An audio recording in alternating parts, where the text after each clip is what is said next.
विद्यार्थी मित्रांनो नमस्कार. एज्युकेशन विथ मृत्युंजय या यूट्यूब चॅनेलवर आपणा सर्वांचं सहर्ष स्वागत आहे. विद्यार्थी मित्रांनो, आजच्या व्हिडिओमध्ये आपण UPSC, MPSC, नेट, सेट या परीक्षांमध्ये पदव्युत्तर पदवीच्या अभ्यासक्रमावर आधारित प्राचीन भारताच्या इतिहासावर विचारले जाणारे महत्त्वाचे प्रश्न आपण पाहणार आहोत. चला तर मग व्हिडिओला सुरुवात करूया. प्राचीन भारताचा इतिहास.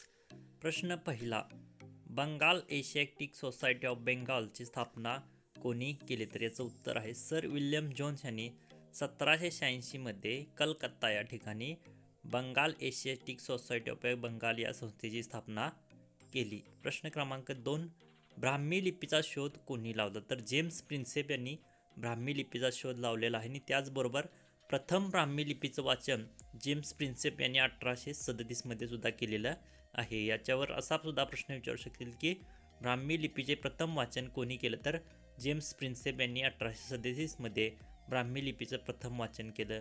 प्रश्न क्रमांक 3, मगधची राजधानी पाटलीपुत्र या शहराचा शोध कोणी लावला? याचं उत्तर आहे डॉक्टर स्पूनर.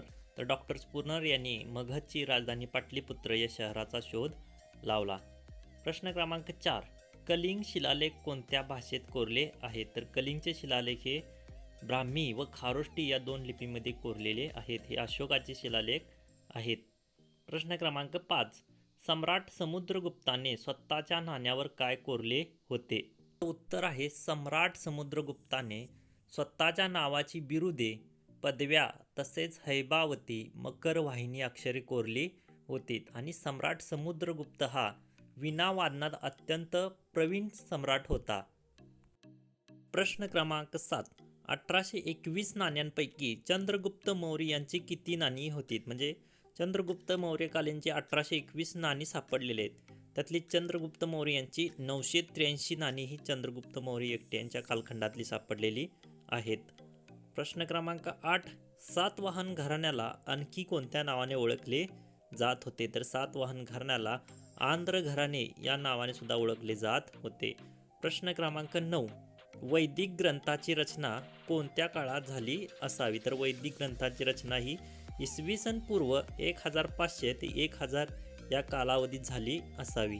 प्रश्न क्रमांक 9, बौद्ध धर्मातील महत्त्वाचा ग्रंथ कोणता? तर त्रिपिटिका हा बौद्ध धर्मातील अत्यंत महत्त्वाचा ग्रंथ होय. प्रश्न क्रमांक 10, जातक कथांमध्ये कशाचे वर्णन आहे? तर जातक कथामध्ये गौतम बुद्ध यांच्या जन्माच्या कथांचे वर्णन केलेलं आहे. प्रश्न क्रमांक 11, सिंहली भाषेतील 2 बौद्ध ग्रंथ कोणते? तर दीपवंश आणि महावंश हे सिंहली भाषेतील 2 ग्रंथ आहेत. हे श्रीलंकेमध्ये लिहिले गेलेले आहेत. प्रश्न क्रमांक 12, सातवाहन घराण्यात एकूण किती राजे होऊन गेले? तर 36 राजे होऊन गेले. यांनी 460 वर्षे राज्य केले. 2017च्या सेट परीक्षेमध्ये हा प्रश्न येऊन गेलेला आहे. प्रश्न क्रमांक 13, गाथा सप्तशती हा ग्रंथ हाल राजाने लिहिला तो कितवा सातवाहन राजा होता? तर तो 17वा सातवाहन राजा होता ज्याने गाथा सप्तशती हा ग्रंथ लिहिला. प्रश्न क्रमांक 14, मुद्रा राक्षस हे नाटक कोणी लिहिले? तर विशाखा दत्त यांनी हे मुद्रा राक्षस नाटक लिहिलेलं आहे. प्रश्न क्रमांक 15, कालिदास यांनी कोणती नाटके लिहिली आहेत? तर कालिदास यांनी अभिज्ञान शकुंतला, मालविकाग्निमित्र ही नाटके लिहिलेली आहेत. ही नाटके त्यांनी संस्कृतमध्ये लिहिलेली आहेत. प्रश्न क्रमांक 16, गौतम बुद्धांच्या जीवनावर आधारित बुद्ध चरित्र ग्रंथ कोणी लिहिला? तर अश्वघोष यांनी हा ग्रंथ लिहिलेला आहे. प्रश्न क्रमांक 17, बाणा भट्टाने कोणता ग्रंथ लिहिला? तर हर्षचरित हा ग्रंथ बाणा भट्टाने लिहिलेला आहे. आणि बाणा भट्ट हा राजा हर्षवर्धन यांच्या राजदरबारात राजकवी म्हणून होता.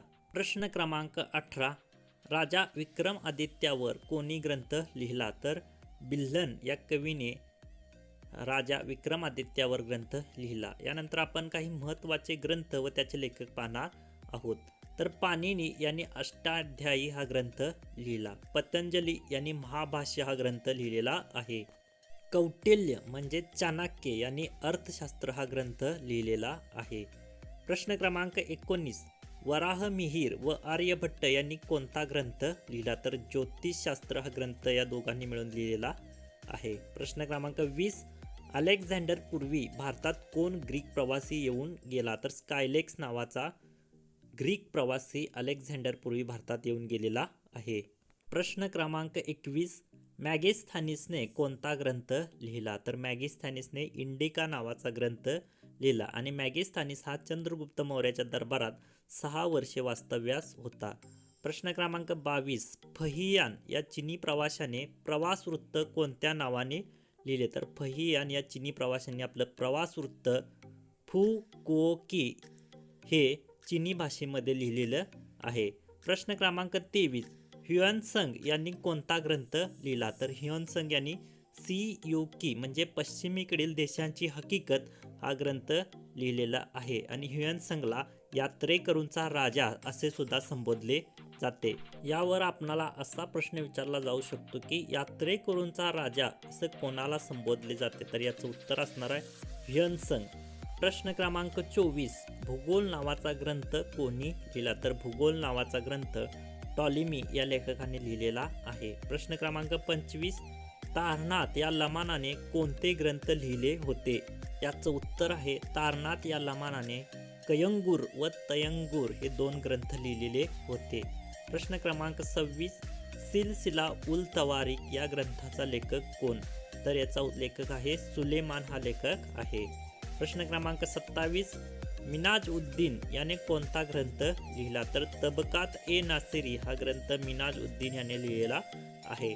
प्रश्न क्रमांक 28. अल बेरुनी यांनी कोणता ग्रंथ लिहिलेला आहे? तर अल बेरू यांनी तहकीक ए हिंद हा ग्रंथ लिहिलेला आहे. प्रश्न क्रमांक 29. हत्यारांसाठी दगडी पात्यांचा वापर केव्हा केला जाई? तर उत्तर पुराश्म युगात माणूस हा हत्यारांसाठी दगडी पात्यांचा वापर करत होता. प्रश्न क्रमांक 30. हत्यार तयार करण्यासाठी कोणता दगड वापरत असे? तर उत्तर पुराश्म युगातील माणूस हत्यार तयार करण्यासाठी क्रिप्टोक्रिस्टाईल व सिलिसियस या दगडाचा वापर करत असे. विद्यार्थी मित्रांनो, व्हिडिओ कसा वाटला हे नक्की कमेंट करून सांगा. व्हिडिओ आवडल्यास लाईक करा, कमेंट करा आणि चॅनलला सबस्क्राईब करा विसरू नका. धन्यवाद.